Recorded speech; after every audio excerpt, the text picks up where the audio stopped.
Hello everyone, it is Sunday night and we are here live at Bat City Comic Professionals in Bradenton, Florida to help you wind down your weekend. As always, I'm Shannon, aka Small Press Shann, here to talk to you about this week's indie and small press new releases. And of course, we like to kick our show off by winding down our weekend with a bottle of wine. And so today we are drinking Vuela de Familia Bastida, which is a tempranillo. I'm really excited because tempranillos, they're my favorite. I love them. And so I'm usually like 10 out of 10 going to be happy with whatever's going to come out of this bottle. So I know going into it, it's probably going to be delicious. This is also the entire back of the bottle is in Spanish. So, it does have a spot that says that it has tempranillo grapes because that's the region of Spain. So I'm sure it's going to be fantastic.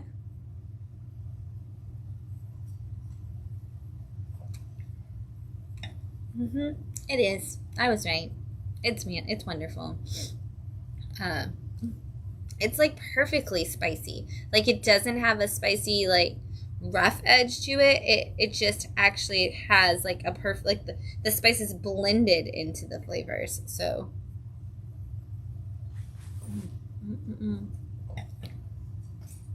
this is dangerous deliciousness because I'm like, let's keep drinking it. It tastes so good. That's fantastic. That is fantastic. Again, completely and totally smooth, which is not something I always say with the tempranillo. Sometimes tempranillos have that super strong peppery spice that kicks back at the end, which I love. But this one, like, there's no kickback. It's just a beautifully flavored wine. So we're going to be drinking this. It is actually, like I said, it's actually a Spanish import, so that's really cool.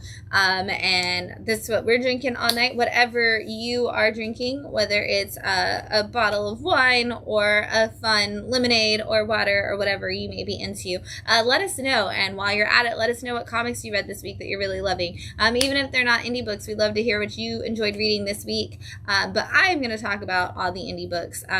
Before I do that, just a reminder, this week's upcoming events, we have SRQCon, which is at the Selby Library in Sarasota.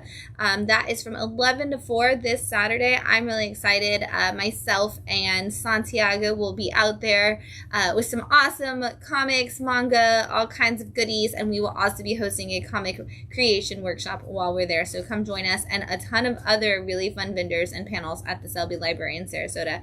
And then also here this Saturday afternoon at 3:30, our artist in residence, Adrian, will be teaching another Slam Academy class. This one's going to be on composition, and you're not going to want to miss it. Adrian's got so many cool things in store for this class. So if you haven't signed up yet, all of our Slam Academy classes are listed on both our website and our Facebook page. So if you are a young adult, kid, teen, somewhere in there that really wants to improve your art and writing skills, Slam Academy is definitely for you. So sign up through the Google Forms on there, and we will see you at the class. It'll be great.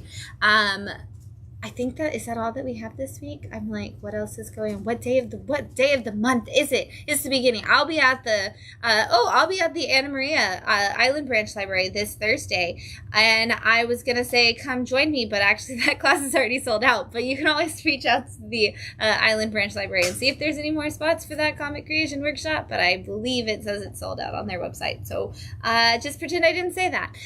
Never mind. Rewind. Never happened. And then of course we've got New Comic Book Day every Wednesday, so that's going to be happening here. But because New Comic Book Day is every Wednesday, it means I have lots of books to talk to you about right now. So I'm going to slide this delicious, delicious flavor over to the side after I take another drink. Yep. That's what wine should taste like. That's amazing. And now we're going to talk about some comics. There are so many good ones this week, too. Oh my gosh.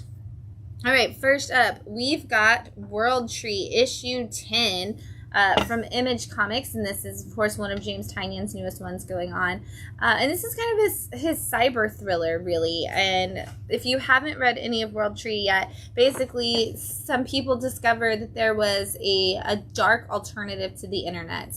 And on that they called the Undernet, it had the ability to basically reprogram people's minds and bring about murder and destruction and all kinds of terrible things. And all of those people who were like hackers and computer programmers or different things, they ended up coming up with a way to save everything and then also put in some fail-safes. Well, fast forward years later to the now, and the internet has gone crazy and is killing people, and all kinds of things are happening. Destruction everywhere. People are just kind of completely controlled by it. And so those people have to come together to put their fail-safes in. In this issue, we are actually getting a lot more backstory than we've seen in a while from one of our characters that's kind of just been a little fringe to the situation. And now they're filling us in on what their role was, which has kind of happened for each of the issues. We get a little bit of backstory from each of the characters that have been involved in this, and we see how they're related to the very first character that we saw that was messed up with the internet. And we also see our big villain, who is, of course, featured on the cover, as usual, kind of striking out against more people. And we've got to basically destroy the net if we're going to put it back together again ever. And it doesn't look like there's going to be a lot of hope. It seems like everything has been like, if you do this, here are all the things that'll go wrong. Like, there's a non-zero chance that this entire world will collapse. And it's like, oh, hey, by the way, the non-zero came true. And now it's like, nothing good can come from this. So hopefully in the next couple of issues, James Tynion can find a way to save the day. But he's not really known for happy endings. So we'll see. We've got Project Cryptid issue 9 from Ahoy Comics. If you haven't read Project Cryptid yet, this is an anthology, so you can jump in on any issue, and like whatever is your favorite cryptid, they've probably had an issue or will have one. So if you're like, I really love weird, strange monsters from all around the world, this is your chance to fall in love with them. And in this issue, we get 2 stories. The first one about the Yeti, and it's actually about this woman who is like going through a divorce later in life, and she's like, this is just absolutely terrible. I don't know what to do. They're on like one of those Alaskan cruises, and her friend's like, let's take an excursion. Let's get you a fun outfit. And so they get a fun outfit that basically makes her look like a Yeti. And then she goes out into the wood, like the wilderness of Alaska, and they find the Yeti finds her and is like, I love you. You're beautiful. And she almost legitimately runs away with the Yeti. And you see where that story plays out and how it goes as those pages turn. And then we also have, and I do not remember the Puka, which is in Ireland.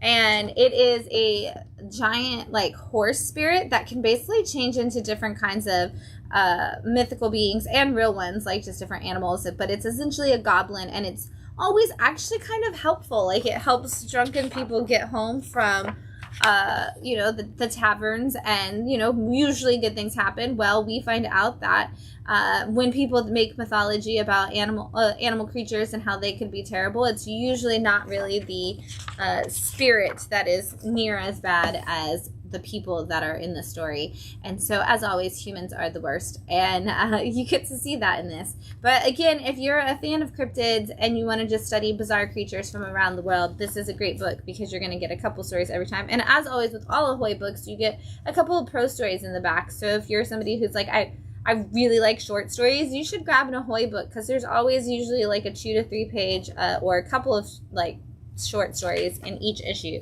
that are just fun. We've got Knights, issue 7 from Image Comics, and this is one of those books, like when it first came out, I was like, what is happening in this story? Where are we going? And it kind of felt at the very beginning a little like an American version of a Miyazaki film. And as it went on, it got a little convoluted and a little messy, but they're starting to bring it back in this issue, because we kind of lay out all the different paths that have gotten like intertwined in a messy way. And so basically this is the story of 4 different kids, one named Ivory, who is probably closer to his 20s, who is watching over his younger cousin who's just moved in with him after losing his parents. And the other 2 characters being Ivory's roommates, one who is who everybody thought was a vampire, but we've discovered maybe in fact something else, and one who is a skeleton, who used to be Ivory's best friend as a human and still remains behind with him as a skeleton.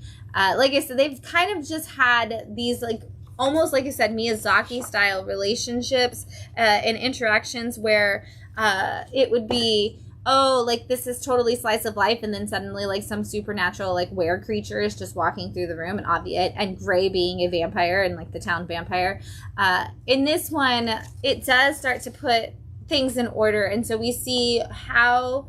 we see a little bit about how Matt became a skeleton. We see a little bit about Ivory's connection to him over the course of time. We see Gray having to come to terms with whatever it is that she's newly found. But we also get a little backstory of Gray and Ivory meeting for the first time and how they kind of became friends and connected as roommates. And so it was nice because, like I said, the first couple issues we had like a really solid, clear path of what we were getting, very slice of life, almost-esque, and then it got really tangled up in what it is, and then we brought it back in issue 7 and are starting to flesh those designs out, which is cool. Up next, we've got Winter Ember number 7. I'm gonna flip off this protective cover, and this is from I always say this wrong, Iga Manga. And this is very much like, if you are a fan of Assassin's Creed, this is definitely the book for you. This is about a guy who was one of those stuck-up rich people, always made the wrong choice, kind of a playboy situation, and his entire family is taken out by some assassins, and he ends up getting saved by a woman, and then ends up going into training to be a part of this Assassin's League, and they're the only ones who have this special serum that's going to keep him safe from all of the injuries that are basically killing him at this point. Well, the time has come for him to be an assassin, and he's not very much into it, especially because the person that they want him to kill is a woman that he seems to find nothing wrong with and not want to hurt. And so in the last couple issues, he has actually, in his time when he was supposed to face her, he chose to save her, and now he's dealing with the fallout of the society coming after him for making what they believe to be the wrong choice. But there are some new offers on the table, and maybe he's not going to have to be a terrible person or an assassin for very long. We've got the wrap-up of The Bloody Dozen, issue 6 from Image Comics, and this is a part of Charles Soule's new giant universe, The Shrouded College, which is basically a fictional version of all of the overwhelming debt that colleges stick on people, but in a supernatural way. And so in this book, we've been following a family, a grandfather, the mother, and who is his daughter-in-law, and the granddaughter, and they all were hired to come be a part of the Shrouded College. They were told all of their problems would be solved if they took on a job, and the job was to go and retrieve and ensure that everything stayed safe on a prison for vampires outside of the sun. But guess what? Nothing's ever as it seems, and the vampires got loose, and these people have been lost in space with a bunch of vampires taking over their ship, and they are supposed to deliver them in like exact condition to this certain place, and they have not fulfilled that goal. And in this issue, we're going to see whether or not they can pull it off, and whether or not anybody is actually going to make it out fully alive. Charles Soule does a great job, as always, of creating a really cool world really quickly, of building out some awesome family dynamics, and of course putting all of the legalese into a story that is definitely entrapment. We've got Tales of the Bazaar presents The Most Dangerous Game, issue 6 from Jun Productions, and this is also the wrap-up of this series. This is all about a woman who is a sorceress, essentially, and she's been trapped in this place, and the way that she has figured that she would get out is by collecting stories from this magic, like, orb. And, like, if she can collect stories and put them into the orb, she can actually get enough power to get out of where she is. And so she's been telling these stories with her, like, evil Igor type assistant, and they've been focusing on, for the last 3 issues, one major story, and that story is about the world's greatest hunter who has ended up in this alien place, and he is trying to he was originally trying to hunt for some game, and now he is actually being the game that is hunted by an alien. And in this issue, when he needs to wrap it all up, he is attempting to turn the tables once more, and now maybe the hunted will become the hunter who became the hunted. There's so many layers to how this twists and turns to see who's going to make it out and who isn't, but it definitely brings to life a lot of questions as she tells the story. We've got Simon Says, issue 6 from Blood Moon Comics. I will say I'm very happy they at one point were going to try to go with like a subtitle and renumber these, and I'm very glad they just went back to the actual 1 through whatever that they were on. But this is the story of a man named Simon who has found himself possessed by an evil spirit of sorts, and he's not really sure what evil spirit. Issue 1 kind of led us to believe that it was just going to be a simple serial killer story, but this evil spirit has filled him up even more, and now he has like obligations essentially to kill from this voice he's hearing in his head, and there is a god of death that is weighing down on him. And so Simon has been trying to A, get out of it, but also B, figure out what is going on. And there is a group of like a society of people who has been waiting for this resurrection of Simon's and this awakening, and now they are coming for him, as are the police, and Simon must figure out like where he falls and who he wants to be and how he's going to get out of all of this if he ever is. Great for fans of like the horror murder slasher film kind of situation. Count Crowley, Mediocre Midnight Monster Hunter, issue 4 from Dark Horse, and our wonderful polka dot man David Dashmalian. Yeah, I said it right. And this is issue 4 of 4 for this volume. This was, I believe, volume 2 or 3 of this, and you do kind of have to go in order. They're putting them out as miniseries, but you can't really jump in anywhere. And this is yet another ending that is going to jump into another series. But this is all about a girl who has taken over a TV talk show about horror movies and slashers, and come to find out, I don't want to show that page, come to find out she is actually inducted essentially into a secret society because all of the monsters that are in the horror movies are real, and she has been fighting them whether they want her to or not because she's a girl and they don't really want her to be a part of it because it's always been an old boys club, which is exactly how people who watch the show feel about her. So it's a great mirror of situations, but she's had to fight werewolves and monsters, and now she's dealing with a ghost situation and trying to figure out how to repair a relationship between two siblings that are ghosts so that they can pass over, or at least the remaining ghosts can pass over. But it does not go nearly the way that she thinks it will, as nothing ever does for her. And at the same time, she's dealing with her own problems in her life, like a cat that is sick and alcoholism that she needs to continuously be at meetings for. It leaves on a major cliffhanger that will lead us into the next volume of this for sure. So if you like that, like what is the word I'm looking for? Like almost like tropey, like fun, like something like you would see on Elvira or Svengoolie. You're literally taking like one of them and then making them actually have the campy like horror adventures that they're talking about on shows. So it's really fun. We've got Dying Days, issue 4 from Red 5 Comics, and this is the last issue of this as well. In this has been one of those where the issues have been really far apart. So in case you haven't read, or it's been a while since you read it, basically there was a disease that was started that caused everybody to age rapidly, and so people began dying very quickly, unable to control the aging. They couldn't figure out how to save people. Well, one woman has been doing the research to try to put everybody's aging back into normal habits, and she has finally solved that situation, which is great because her son is one of the people who is rapidly aging. But the big pharma organization that she works for finds out that she has a cure and is not in favor of it because they have figured out how to control people and the economy and everything through the aging. And so in this issue, they're going to come after her and him and everybody around them to try to stop them. And we're going to see who makes it and who doesn't.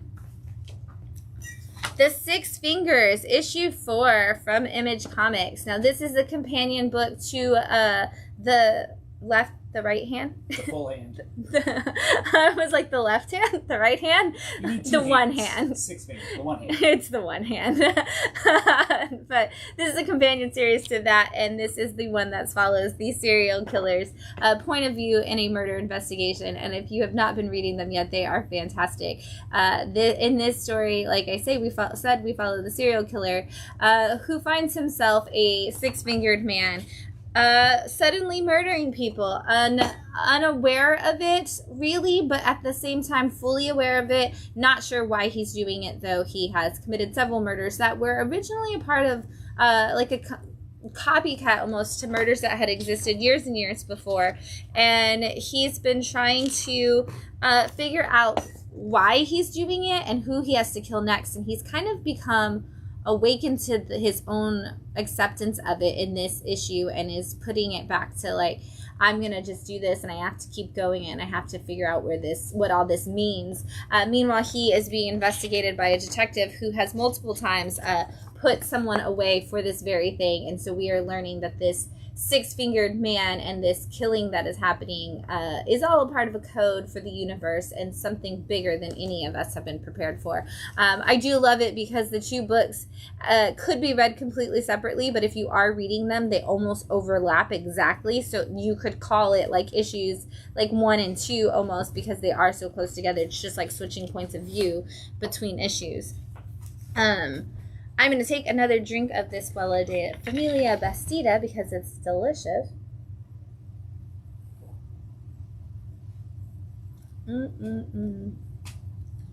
It should be like a little theme song just for like when I drink wine. That's how that works, right? I get a little like yummy. That's the not getting to jazz. Yeah, definitely jazz. Like That was just my way of not getting sued for like ripping off Campbell's right there. Just say yummy instead. We've got Dawn Runner issue 3 from Dark Horse Comics and Ram V. Ram V has like so many titles on the shelf right now, and they're all good. It's one of those like you could pick up any of them and you're going to be happy with it. This is his mech world kind of book for the moment. This is all about a world where giant monster kaiju size fell from the sky. We tried to destroy them. That didn't really work, so we tried to contain them, and then we built giant mech suits so we could fight them, half for entertainment and half to control them, you know, the usual things that we do. And in this series specifically, we are years and years since that falling has happened, since that initial war, and a woman is now working as kind of the lead, like most popular mech fighter who takes on these monstrous titans. And she has a special suit that's supposed to be the most advanced suit ever, and it's because it's supposed to adapt to the driver, which is her, but it also has like this programmed mind of its own, essentially. And what she finds out on her first time in the mind is that it is the mind of somebody who was a part of the original war against these monsters. And so every time she goes into the suit, she kind of fades half into his mind and is essentially reliving his war experience and trying to help him figure out what happened to his family, what happened to the world like after. And she's kind of learning some things about the war and the situation that she didn't want to know. Meanwhile, they are definitely playing up the fact that she's having these experiences as a way to get more TV ratings, and we're going to see exactly how far she can push them and they can push her before she falls completely into the mind of the other person and maybe gets lost forever. We've got Ghostbusters back in town, issue 3 from Dark Horse, and this is honestly making me want to watch the new Ghostbusters movies. I haven't seen them, not for like any reason. It's not like I'm like against watching the new Ghostbusters movies. They actually sound great. The fact that they have kid superheroes essentially is awesome to me, and Paul Rudd being adorable. So I really do actually kind of want to see them, and this has totally made me want to see them even more, because this does give us the characters from that new movie franchise having a new adventure in New York City. And they are forced to deal with a sludge that is coming out of the sewers and is making people be angry. And if you know your Ghostbusters, you know that's Ghostbusters 2 situation. But they're like, it was pink slime when we had to deal with it, and now it's green. Well, in this issue, we actually find out why it's green and how it is connected to that original sludge from Ghostbusters 2. And I am very, very excited to see where this goes now that it is connecting to that, because that is my favorite Ghostbusters movie. But you get some little Ray in here. You get some more connected pieces. You literally get Paul Rudd, and it reads like it too, so it's fantastic. And if you love those kid characters from the new movies and you're a fan of them, you absolutely need to pick this up, because it just, I imagine it feels just like the movie if I had seen it. I don't know, maybe I should watch the movie and then I'll know. We've got Golgotha Motor Mountain issue 3 from IDW, who is rocking at their original books and needs to keep going because they are doing so good with them, and this is yet another one. This is one of the strangest books on the shelf in all of the best possible ways, with crazy, like almost hyper detailed art at some points. But this is the story of two brothers who are meth makers, and they don't sell it, or they don't deal it, they just sell it to the dealers themselves. And at the very beginning of the very first issue, when they have finished what they are creating for this newest batch and are about to go sell it to pay off all their debts and move away, hopefully, and start a new life, a meteorite crashes through their lab and they lose everything. So their only solution is to chop up the meteorite and sell that as if that's what it was. And when they go to do that, they find out that there's some very strange side effects, but you know what? It gives them the opportunity to just sell it directly to other people all around the country, and they start doing that, and it ends up getting them in even more trouble than they could possibly have wanted. All they want to do is move to St. Louis, or Cincinnati. They just want to move to Cincinnati, and it's so funny because they're just trying to have like a normal life somewhere and get out of this small town that they've been experiencing. And this book goes so deep in so many ways. Like, it's like almost like putting an Ice Cream Man level commentary on top of the story, like with the narration. It's so juxtaposed, like in the way that it tells the story, and it's so incredibly good every time. It's strange, it's off the wall, and yet there's so much like it's to this book that everybody that picks it up is like, I don't know why I love it, but I do. I had a person that I had never met before who came in this week and was like, oh, I came in once before, you weren't here, I met your husband, but I picked up this book, and now I have to buy the other 2 issues because the first issue was so crazy, it was so good. I don't know why I love it, but I do. And I was like, that's the standard response. You know, like, you're addicted. I guess that was their plan the whole time. But it's so good if you haven't checked it out yet. And seriously, if you aren't reading IDW original books, you need to be, because their original imprint is just crushing so many great titles right now. We've got Operation Sunshine, which this is volume 2, aka Already Dead, and this is issue 2 of that, also from Dark Horse Comics.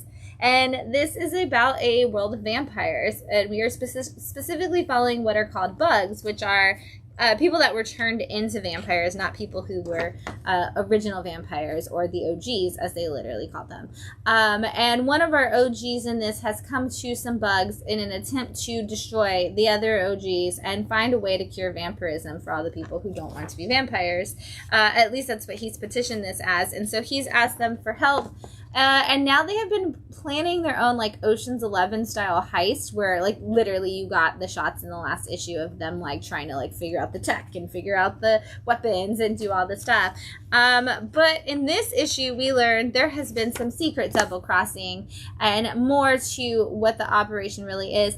Much like in an Ocean's 11 movie where one guy has another agenda the whole time, and we learn what it is, and we're going to see how that comes into play. And if it costs everybody everything in the end is going to, of course, be what happens. But we've got our main character now stuck with a bracelet that is filled with sunlight, and if she makes the wrong choices at any time, she could go boom. And so we're gonna see if she makes it out, and I really hope she does, because she's been so salty, and she's finally started to make friends, and, you know, I'd hate for her to lose it all at the last minute. We've got Drawing Blood, issue 2 from Image Comics, and this is Kevin Eastman's new book. If you haven't read it, this is the story of a guy who was a comic book artist who created a series of mutant cat books that became very, very, very popular about 30 to 40 years ago, and it got a TV show and all kinds, like an animated series that turned it into, I love that this woman is literally a redhead in a yellow jacket as the person that is doing a new story on him.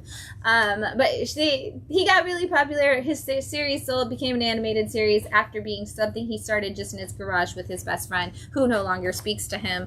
And all of the animation turned into toys, turned into movies, turned turns into tons and tons of money for someone else. And all of the money he made, he has wasted away on drugs and bad decisions over the years. And now he can't come up with something else to draw. So he is making a Broadway musical. That is 100 and totally completely a reference to the Spider-Man Turn Off the Dark. They even say in this one, like, oh, nobody wants to do the show because of all the people who got hurt doing the stunts. And I know you have this rock band that is doing your music for you, but they're really hard to work with. And because he's kind of a diva, and it literally just looks like Bono and the Edge. And so it's a hilarious story that's filled with references to things that have happened to comic creators. But this guy is down on his luck because he has made all kinds of bad decisions, and he owes everybody money, and he's hoping that somebody will come and save him. And whether that is the characters from his original work or people who maybe can bail him out of it, you are going to find out. But it's fantastic. And if you're an Eastman fan, you're going to love a lot of the Easter eggs that he throws into the story. I love, my favorite scene from this issue particularly was he is getting like beat up by the people he owes money. Like, they've come and they're like, we're going to kill you. And he's like, no, I'll get your money. I'll like pay you back. I promise. Like, I'm on my way to like make something happen. And they're like, okay, well, we need something from you right now to like hold us over. And he's like, you don't really have any money. And they're like, that's okay. We don't want your money. We want you to draw this character for us on a card. And like, here, just give me an original sketch, and that's totally worth it. And I'm like, I could totally see somebody like trying to like corner Kevin Eastman, like, you owe me money, and they'd be like, but if you draw me Raphael, it'd be cool. Like, it's fantastic. You should read it, especially if you like writing comics and you want to be a part of the industry. Creature from the Black Lagoon, issue 2 from the Universal Monsters storyline going on at the Skybound. It's absolutely fun, fantastic to see all of these Universal Monsters characters getting new stories, and this one also by Ram V and Dan Waters, who are doing the Six Fingers and the One Hand. But this is the story of a girl who that's so funny because she did almost drown, and I was about to sing the song. She did not cry a river and drown the whole world, but she did almost drown herself. She has been focused on somebody who is a murderer that she has been determined to stop, and she has followed him down to the jungles and is convinced that all of these weird, crazy murders that are happening in the area are because of him, and she is trying to prove that. Meanwhile, everybody else believes that it is the creature that lives in the water that she firmly does not believe in. And in this issue, she comes face to face with the reality that both could be correct. Maybe it's her killer, maybe it's theirs, maybe it's the creature being awesome. This is a 4-part miniseries, so if you're a fan of Creature from the Black Lagoon, you absolutely need to have it. It's cinematically beautiful covers and fantastic story for Creature fans, and I can't wait because next is Frankenstein. All right, they went like Creature and then Frankenstein. Those are like my 2 favorites. If they do the Mummy after that, I'm going to be like, okay, well, I'm done.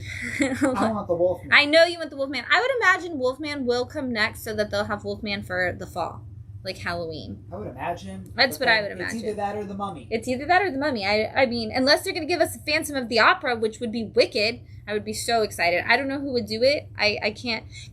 Nope, take it back. I want Mark Russell to write the Phantom of the Opera. That's it. I'm done. Give me that. That's what I want. And like Universal Monsters Phantom of the Opera, not like, the modern story. Has to have a lot of satire from that guy. Yeah, and that's why he would do a great job with like commenting on the aristocratic society, like squishing this man who's like lost everything. I mean, it's gonna be amazing. I need it. Kirkman, make that happen. All right, we've got Robo Force issue 2 from Oni Press and their Nacelleverse, which is the line of toys that include and cartoons and things that include Cowboys of Moo Mesa, Biker Mice from Mars, the Great Garlu, Sectars, Power Lords, and Robo Force. And this is the story of the Robo Force robots, who are supposed to be the greatest robots of all time, created to keep people safe and like kind of do everyday jobs to protect them. Well, their creator ended up causing some other robots to get made that are actually better than them, and now they're kind of all out of a job, but they really, really want to protect their creator who they love.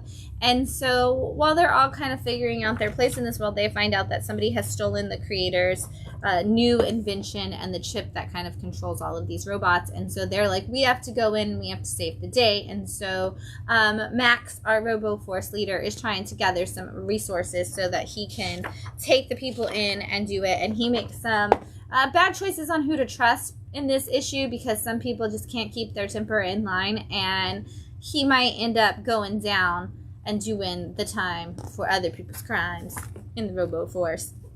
It's a lot of fun. Honestly, again, if you're a fan of 80s cartoons and you're not reading comics right now, I feel like you're just missing out on all of your cartoons becoming comic books. And you're going to miss your time, because it's 80s right now, but we got Powerpuff Girls coming this summer, and we know that's going to be the launch of the 90s coming into cartoons and early 2000s. Who's putting that out? Dynamite. And it's Kelly Thompson writing it, so it's going to be awesome. I'm super excited. We've got The Theme of Thieves, issue 2 from our buddies at Comicsburg. This is so much more every time than you think it's going to be, because they always give you these simplistic covers and you're just like, oh, this is going to be just like this simple story. And then you read it and you're like, oh my God, there's so much to this. But this is about two different people, I guess, because technically the overarching story is about this man who kind of travels through time, and the reason why and the how you got to read issue 1 for, and I'm not going to spoil it because that is a beautifully, wonderfully written explanation and situation for that man's story. But in this series is currently following a teenage girl who lost her mom, and due to what they call like the evanescence, which is people disappearing and possibly traveling through time like this man. We're not really sure. We haven't established the ground rules for how that actually happens just yet, but the teenage girl and her best friend are currently trying to deal with everything going on in teenage girl lives, and that includes going to a party. And the thing about going to a party is A, our main character hates all other teenagers, and B, everybody in this town is kind of trash. And so she's like, I don't really want to go to this party, and her best friend's like, I don't really care, I need a wingman, like come with me. And she's like, oh, this is gonna be awful. Like, what about the fact that like there's real things going on in this world? Which we see from our other main character that we flip-flop to, which is a young boy, and he is trying so hard to make friends, and it's not going so well because all of his friends are complete and total jerks.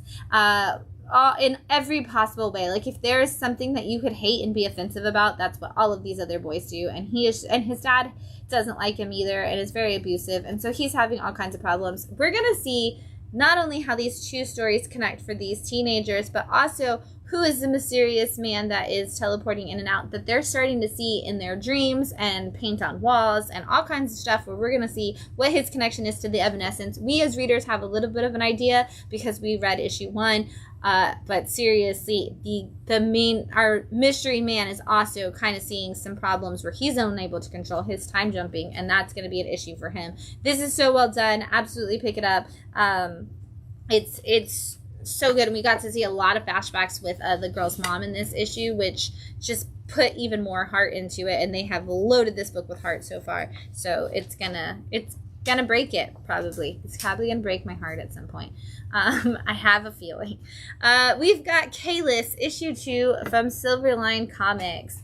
This is all about a man who generations ago, essentially World War II kind of time period, signed up to be a soldier, and in his ability to do that, he ended up taking on a specialty project, and that sent him out into space, and with maybe some extra modifications to him, and he became a part of a special operation. Well, in the issue 1 very beginning, he drops down to the earth out of out of space and out of time into our time period, and nobody understands where he came from or why. And as far as the military is concerned, that project was scrubbed and he should not exist anymore. And so they are trying to keep him from being a part of the story of the military and the story. He is trying to solve the problems because according to him there is something that is looming in the distance. He is not going to stop what he needs to do. And in issue 1, none of the people at the military base seem to trust him or any of the things that he said. But in issue 2, we find out that one of them may have just had kind of an awakening from what he had to say. And so she is hopefully here to help him because he could use some help, because there is some big problems coming our way, both from humans and possibly from beyond in the next issue. We've got issues 2 and 3. I'm going to fold back these specialty things that they put on the glossy cover so they don't stick together when they ship. You can tear them off. They are perforated, but since I put them in a box at the store, I don't want them to get stuck to each other again. But we have issues 2 and 3 of Capable out this week from Advent Comics and local creator Jonathan Hedrick here in Florida. This is this story, and I'm going to show you 2 so I don't spoil 3. This is a story about a group of kids who all had some kind of disability that they were struggling with, and something happens to the town, and all of them suddenly find themselves not only healed from the different issues, but also with superpowers. And so each of their superpowers kind of connecting to something that may have been related to one of the disabilities that they had. Well, in the first issue, one of the friends decides that if they're going to have superpowers, they need to be superheroes, and in the process of it ends up getting himself killed. And now the kids are having to deal with the fallout of not only finding out that they have superpowers, but also finding out that their friend has been lost to them, and it may or may not be their fault.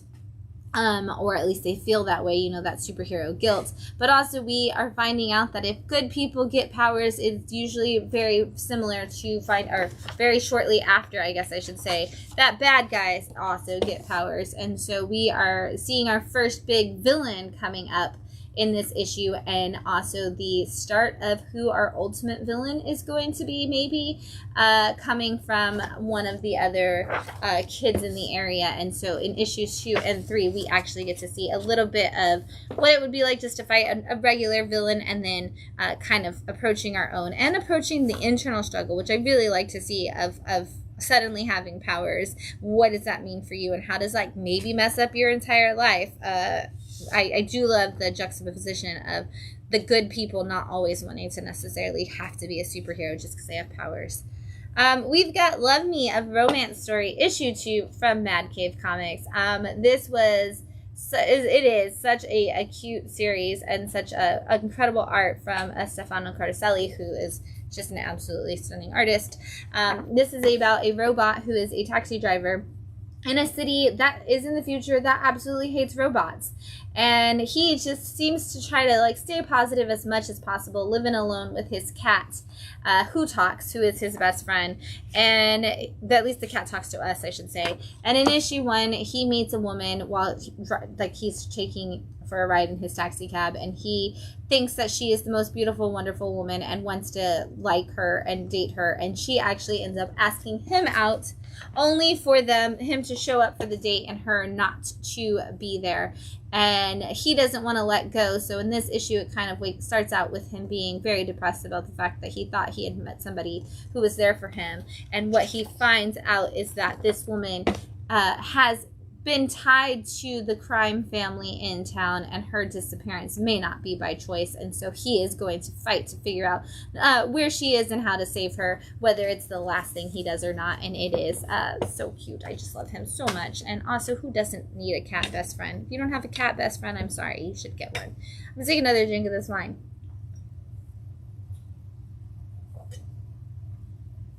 It's so good. I'm so glad that you went out and bought charcuterie supplies tonight, Matt, because that's going to be so delicious with this wine. Oh my gosh. All right, we got some number ones for you. First up, we have Armored, which is from a publishing company that I don't know which one it is. Oh, it's from Clover Press. I love this. This also has, like, Dan Aykroyd and R.L. Stine are the people who blurbed this book. And it's got a Nick Pitara cover. So I'm hoping that means Nick is coming back to comics more regularly. But this is such a fun book already. And it's a talk about, like, things that are going to, like, break your heart. This is a story of a young boy who is adopted by a family, and the reason why is because their son died in an accident, and they don't tell him that, but he does learn that at school, and so he comes to live with this family, and he feels like his parents are still out there. Like, he doesn't think his parents died. He thinks they're out there somewhere, and he's been doing all this research and trying to find them. Well, when he finds out that this family's son was killed or died in an accident, he kind of wants to figure out the situation for that. So he ends up going to this abandoned castle in town, which is where the kid was supposed to die, and investigating that. And while he's there, he actually finds this thing that opens up and brings out a magical, like, armor, essentially, but it also brings out the ghost who used to be the man who wore the armor. And he's like, oh, it means the armor has chosen you, and now you're the one who has to save the world from all the demons and darkness that are coming your way. And the kid's like, nah, I didn't sign up for this. I'm out of here. Well, it turns out you can't actually unchoose it once the armor chooses you, as it often goes with chosen ones. And so he goes home and tries to just live his life, only to find out that the darkness now knows who he is and is coming for him, and he must have to be he's gonna have to suit up if he wants to save the day. Again, it's going to be fantastic. It's already, like, I know so much about this character. I actually feel like I read 2 issues, and it's not an oversized issue, but because they put so much in about, like, the family's backstory, and you got to see the whole thing with the kid, and then you're seeing this new kid story, and you're already jumping into it. I feel like we've read 2 issues without actually feeling like I lost anything along the way. I have a feeling we're going to have some really great character development with some of the side characters, too, that they introduced. The friends who were friends with the son that died, who are like, we don't want you to take his place. Like, how dare you come here? The friend who's actually being supportive. This ghost knight is going to be great. I'm so excited to see where this book goes. So everybody check it out. Clover Press puts out some really great, like, literary works, and so every time they actually come out with, like, a comic that's theirs, it almost always ends up being an emotionally beautiful story. Speaking of emotional, we've got Soulmates. This is a one-shot, and it's from Advent Comics. And this is the story of a man and a woman who fall in love and have the most beautiful, wonderful wedding. He is a detective, and she is an attorney that always goes against the district attorney, essentially, and he's, like, the non-dirty detective in town. And because of that, they come for them immediately. They're like, oh, well, we're gonna kill you people because you are not, like, you didn't fall in line and be dirty cops and dirty lawyers like with the rest of the town, so they're gonna come for you. And so bad guys show up, they attempt to kill them, and the gods literally convene. And I was hoping I could find the picture of that without having to have the ad up, but I guess this side is the page. The gods literally convene in the cosmos to talk about how beautiful and wonderful their love is, and how people who have that strong of a love, who would go beyond and do all of these things, not only for goodness of other people, but just the strength of their marriage, should be saved. And so the gods figure out a way that they could possibly save them. But the way that it works out is, never the way that you truly want it to with the gods. It's beautiful. And honestly, it said one shot, like, on the page, and then I got to the end, and I was like, you're not going to leave me there. Like, that's mean. That's messed up. This is beautiful and wonderful open ending, but also, how dare you leave me there? It's good. You should check it out. Blood and Fire, issue 1 from Red 5. It has been a minute since we've had a new Red 5 book, and if this is what you're going to come back with after that minute, way to take your time. We've got, actually, speaking of Kevin Eastman, this art is very, like, Eastman-esque in its drawing style, which is funny because, of course, he took it from, like, Japanese style a lot of the time, and so it's very manga meets Kevin Eastman for the modern side. But this is all about a man who is essentially a knight, a samurai warrior for one of the lords in the community. He's not like the king, like the emperor's lord, but he's like the brother, and the emperor dies, and so they call or is dying, and they call the lords to the family so that they can come in and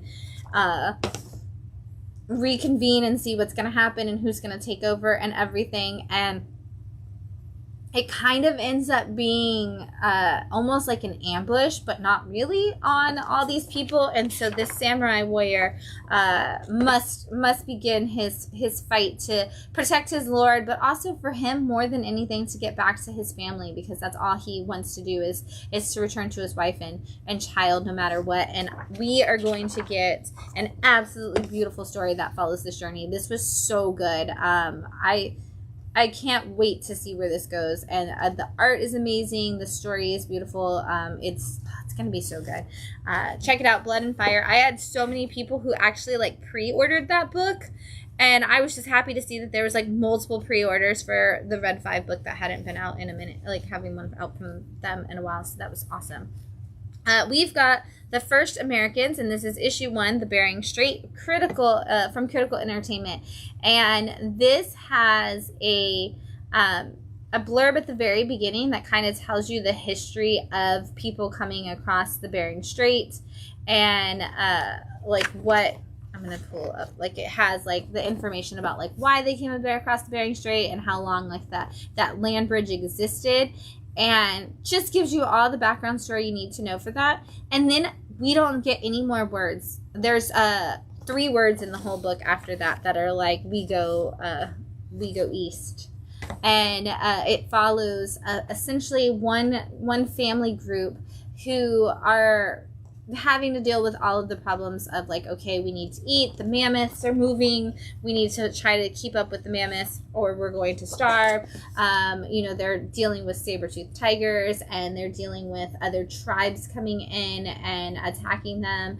And so they're like, we have to go east. And so they begin their journey across the Bering Strait and towards North America, and into Alaska. And so we get to see that through here, and it's just an absolutely beautifully moving story that is completely silent issue. And I love silent comics. I think we don't see enough of them, and when we do, they're always fantastic, and it's no exception. This is definitely one that when it gets collected, I'm probably going to buy it for schools, because it is such a fantastic narrative on how the first Americans got here, and can't wait for more people to pick this up and check it out. And I cannot wait for the whole thing. I kind of wish it would have come out in just a graphic novel format, because I want the whole thing at one time. We've got William of Newbury, issue 1 from Dark Horse, and this is Michael Avon Oeming doing a whole story by himself. We've seen a lot of that, of Michael working with Brian Michael Bendis and even James Tynion recently, but we haven't seen him doing a lot on his own. So, and this is a book that looks like it's supposed to be like a cute little kid book, but it is actually definitely for like the older audience. And this is about a world of animals, and we have a raccoon who is a priest, and he is the guy that goes around and does all the exorcisms in this world. And they're basically like, you're not bringing in enough money, and he's like, I'm not trying to bring in money, I'm trying to save people from demons. And they're like, well, we're not going to help you with anything, and you need to get out of here, and you're not a part of the church if you're not going to do the right thing, and the right thing is making us money. And so he's like, I'm going to go help these people. And along the way to go help the people, he gets stopped by a band of thieves, and they're like, hey, we're going to rob you. And he's like, I don't have any money. Like, I'm going to do an exorcism. And they were like, okay, well, we'll go with you, and then we'll take your money then. Well, he ends up making a friend within the group who is now going to be his assistant as they go along and do exorcisms and fight demons throughout the realm. It's actually kind of adorable. It's probably going to break my heart in some way as well. But it's fun, and the characters are already so great, and I just want a little raccoon buddy. which my cat kind of looks like a raccoon buddy. So I'm just gonna, I tried to read it to her. She didn't care. But I'm hoping that she will in the future, because she just looks so cute. And she could, what if she was William of Newbury for Halloween? It would be so adorable. This is happening. She doesn't get a say-so in it. But also, fantastic story. I love Michael's art, and I love his storytelling. It's gonna be cute. Right? It's just like, that sounds awesome. it is. It's so cute. He's just so fun. I like that Mignola-esque art. Yeah, and I like that, you know, a lot of times with Michael, we only see like the monocolor. Like, he'll do like a whole page in purple. He'll do like a whole page in, like, he's doing Blue Book, and so the whole thing's in blue. I like getting to see him actually put colors into a bunch of different things. So, yeah, it's gonna be great. I'm showing. We've got Grommets issue 1 from Image Comics and Rick Remender's Giant Generator imprint. So this is by Rick Remender, and it's with him and Dan Panosian, I believe, yeah, or Brian Panosian. Yeah, and this is Brian Hussein. Oh my gosh, Dan Panosian, Brian Hussein. I'm gonna get it right, essentially, guys. I don't know. I can't read. So Rick Remender and Brian Hussein are doing a story about what it was like to be an awkward kid who wanted to be cool in the times of the skateboarding popular, like, rise, like the 1980s specifically, and they do talk about how both of them had like this terrible experience as teenagers, and this is definitely it. We've got a kid who's new at school, in middle school. He's like that kid that really, really wants to be a skater, and also that kid whose parents drop him off at school and are like, I love you. Like, I hope you have a good day. And he's like, I'm going to make friends, like, with these skateboarders. And none of them want to. And he finally gets one kid who's like, hey, you can come hang out with me. I'm going to the skate park. I'm super good at skating. I'm kind of, like, one step away from being sponsored. And he's like, no way, dude. That's so cool. Like, I definitely want to be your friend. Like, let's go party. And so they go to the skate park. And the bullies are there because everybody skates back then. And it's not a pretty sight for what these kids get into. They try so hard. It's gonna be a fantastic coming of age story, though, especially with it being so much of like Rick and Brian's experiences rolled into it. You definitely feel all of the emotions of an awkward teenager. I was, a teenager in the 90s when kids were, as always, I feel like it hasn't gone away, like, since skateboarding became a thing. Like, I think, like, early 2000s was the only time when nobody skateboarded in their middle school, high school days. That was huge. That was right when I skateboarded. Was it? Okay, 2000 see? to 2004. It never went away then. Oh, I was maybe the 2010s, because I feel like my siblings didn't skateboard. Oh. Like, they were never into skateboarding. Tony Hawk's Pro Skater came out in, like, 99, 2000. And so it, like, got back. Yeah, it was like a resurgence. But before then, I didn't hear of it. Oh, everybody, when I was in middle school and high school, skateboarded, and that would be that prior to 99 kind of situation. That's all they did. Like, everybody was after school, like, getting in trouble for people, like, skateboarding on campus. And so, I guess, like, yeah, it never went away. And so everybody's got their awkward middle school story with skateboarding. If you want to hear mine, come to the store, because I actually didn't skateboard, but I did have a crush on, like, the best skateboarder in school. And, Kevin Eastman would be proud of my response, I guess, because it was on Ninja Turtle Scared. But, come by the store. I'll happily tell you my story.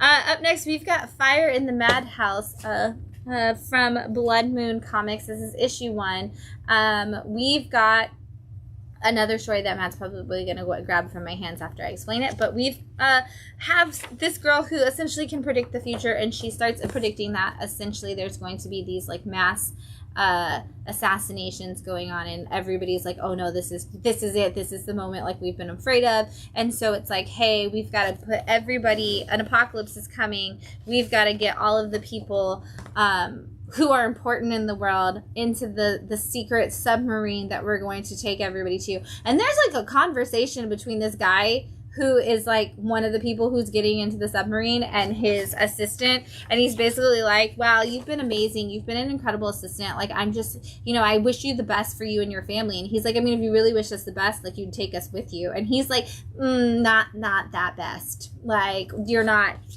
you're not rich and famous and or important like the rest of us.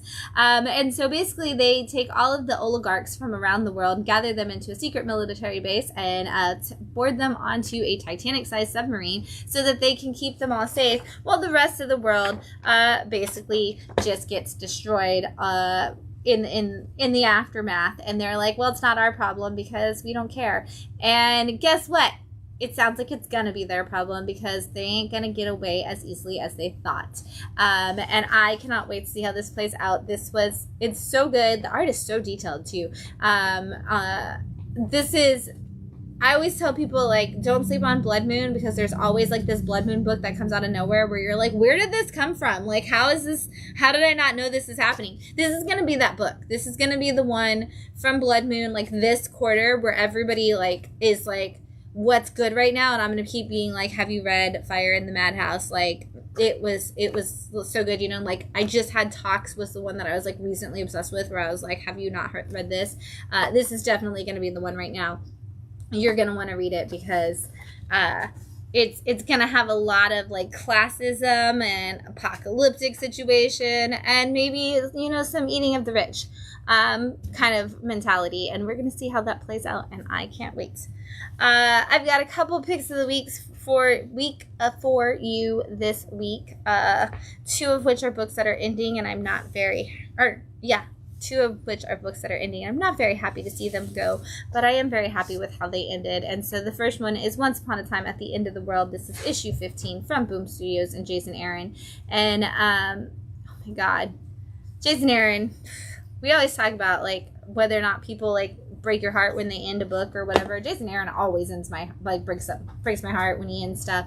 And this is no exception to the rule. This is the story of Mezzi and Masio, who are both stuck in an apocalyptic situation, and I guess post-apocalyptic situation. And Mezzi was trained as a wasteland ranger to survive in this world, and Masio was not, but he is an engineer in a perfect scenario of locking himself in a tower kind of situation. And over the last 15 issues, we got to see them fall in love in some of the most beautiful ways and fall apart in some of the worst ways as the world kind of rises and falls with their love. And over this volume, we've been watching as they basically have found out that the people that Mezzi trained to continue to be Wasteland Rangers have become crazy, radicalized, and are going to destroy the entire world. And Masio's like, we built something, it's beautiful, we need to save it. Who had any idea that was possible? But the whole thing has been about their love. And so Jason takes it all the way back to the beginning and gives us the same lines he used in the first issue to talk about their love story, and then like brings it all back to where we are right now.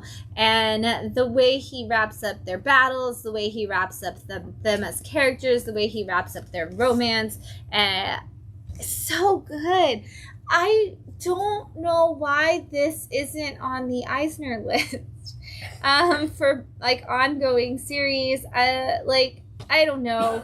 It was on the Batastic Awards the last 2 years. I mean, the first year wasn't actually called the Batastic Awards, but this year's Batastic Awards, it's gonna be on there again this year. I can already tell you that because it is so freaking good. This is amazing.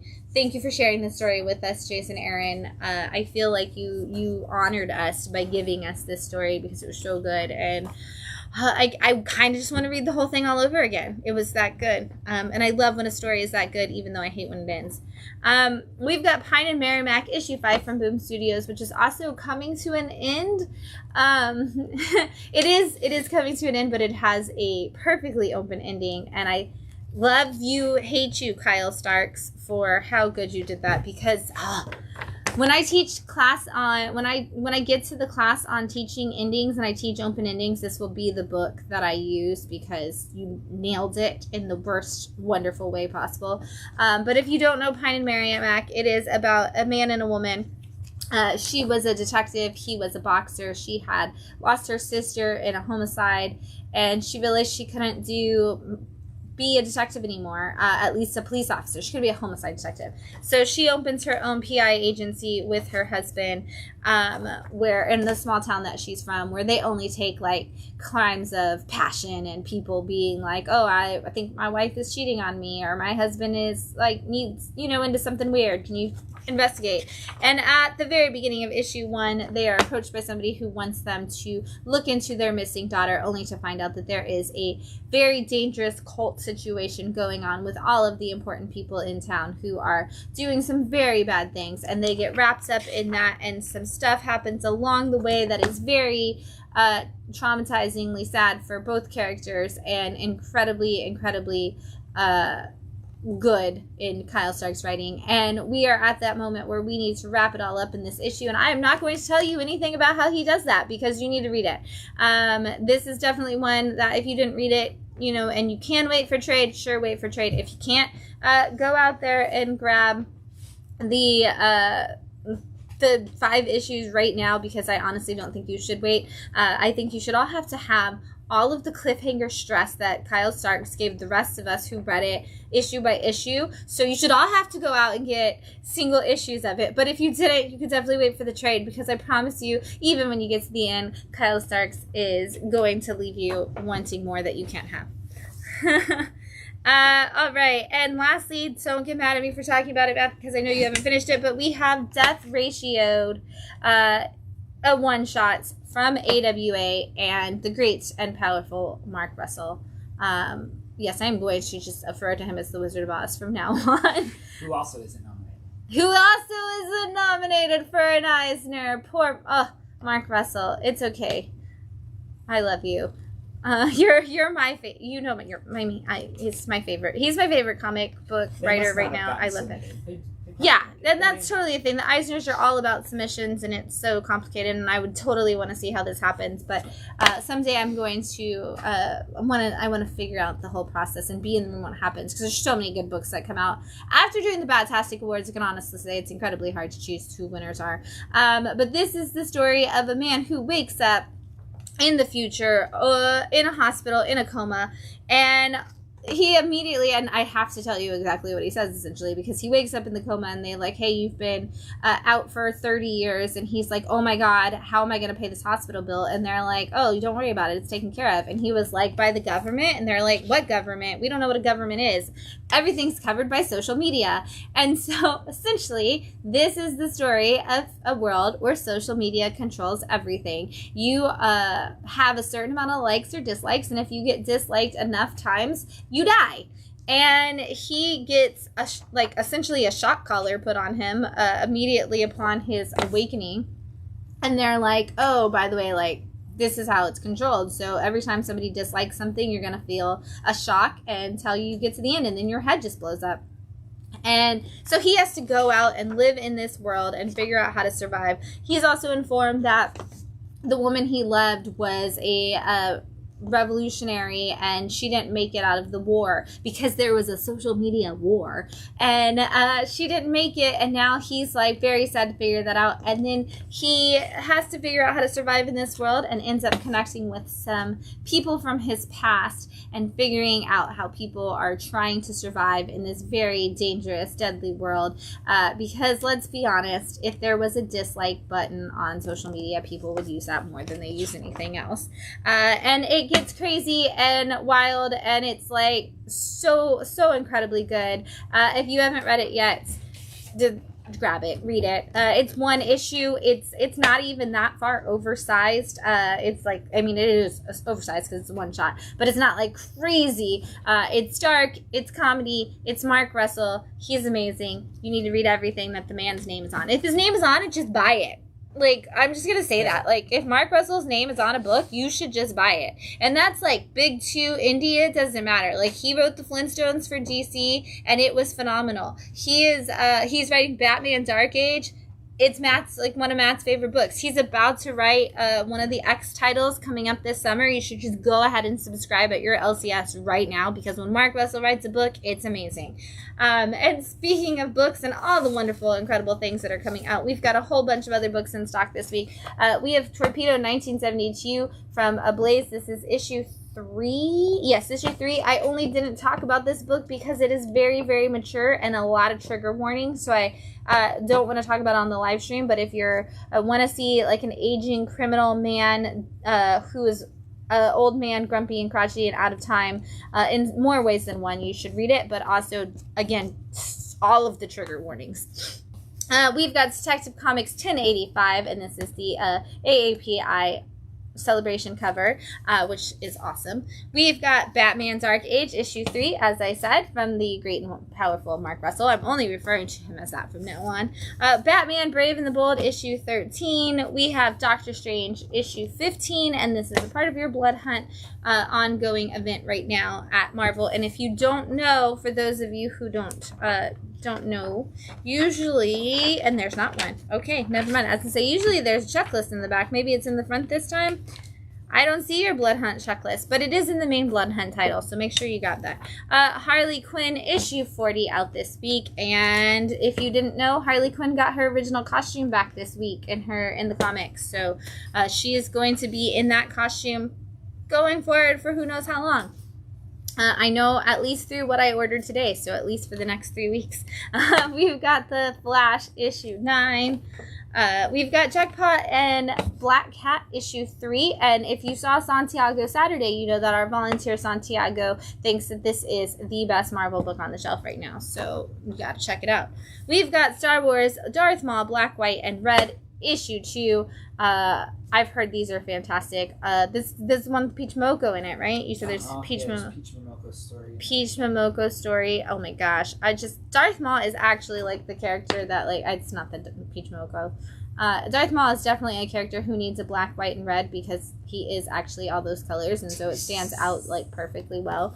But these are anthologies, so if you were like, oh, well, I didn't get number 1, it doesn't matter. There's like 4 different stories in every issue, so check it out.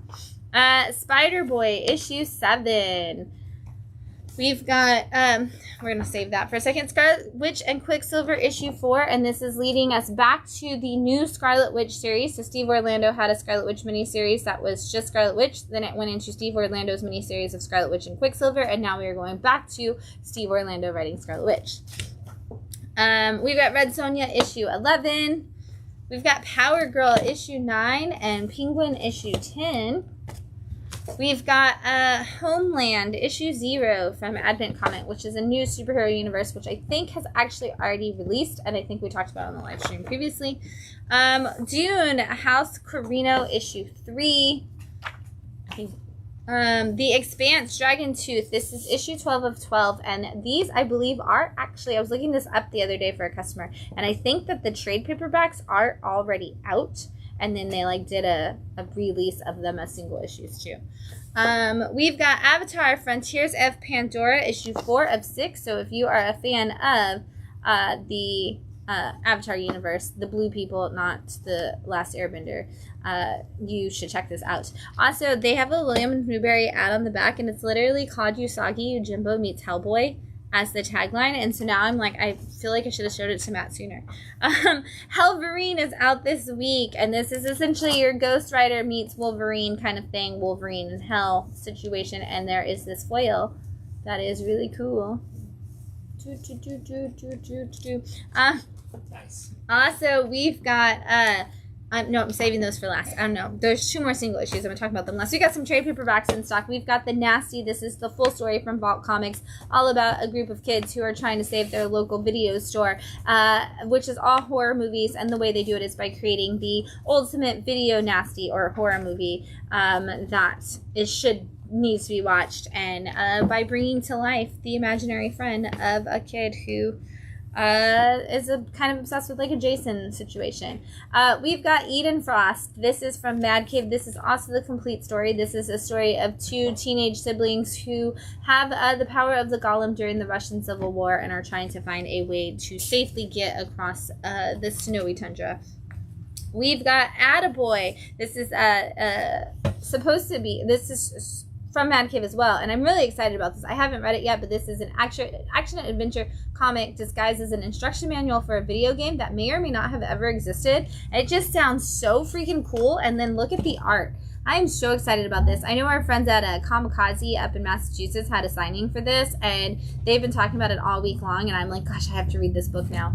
I'm so stoked. And Mad Cave's just crushing it. We've got Hope Grand Design in trade paperback form from Jim Rugg, and speaking of art that you just absolutely have to check out, I love these Grand Design books, and Jim Rugg always just crushes it.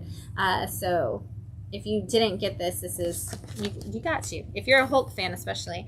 And then Duke has come out in trade paperback form. This is all 5 issues of the Duke universe, or the Duke story from the Energon universe. This is your G.I. Joe crossover with Transformers. It starts here in Duke, and you're going to need to read this. So if you didn't get the issues, you can come get the trade. If you still need the issues, I think we have all of them, so you can always come and grab the issues too. And then I saved a bunch of books for the end from the things still in stock, because it's the start of Pride Month, and so I wanted to show off all the cool Pride books that came out this week to launch it up. So first up, Marvel launched with their Pride Month with their Marvel Voices special, which is actually the X-Men wedding of Destiny and Mystique, which we've never actually seen in comics, the two of their relationship actually coming to this moment, and so it's awesome that we get to see it. So congratulations to Destiny and Mystique, a beautiful couple.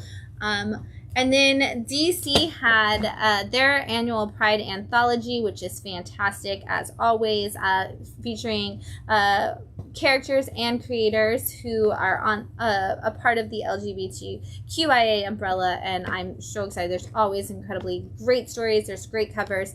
They are also doing this year the DC Pride.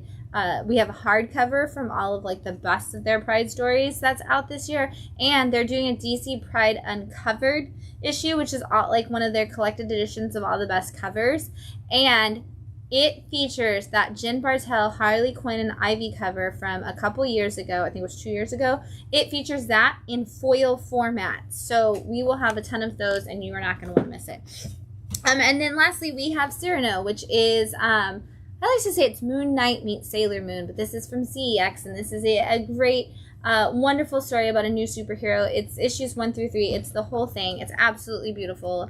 And honestly, if you're looking for just a really cool, oh my god, it's at the page. I think I showed this on the live stream when it came out, but a really beautiful story about a hero and about discovering your light and how to shine through the darkness and defeat the darkness, and just a really great relationship story between him and the villain and himself, and all kinds of things. You definitely want to read this. Again, Sailor Moon meets Moon Knight. It's fantastic. I love this story, and I hope that CEX gives us more of Cyrano in the future. So definitely check out all of those amazing trade paperbacks, single issues. It's a great week for comics, as it always is. Like I said, this week we will be out at the libraries. I will be out at the libraries most of the week, but we will be at the Sarasota Selby Library, downtown Sarasota, on Saturday from 11 to 4 for SRQ Con. It's going to be absolutely amazing. I'm super excited. I'm doing a comic creation workshop while I'm there, so come out and join us for that. While I'm there, Adrian will be here at 3:30 teaching a composition class for art students, young and old, who are looking to increase their art skills. So if you are a kid or a teen or a young adult who's looking to take on some new stuff, come out 3:30 Saturday to join our Slam Academy for the composition class. It's going to be great. And until then, come by the store this Wednesday for New Comic Book Day. It's going to be fantastic. And make sure you grab some amazing books to read this week and something awesome to drink with it. And until we see you again, happy reading, everyone.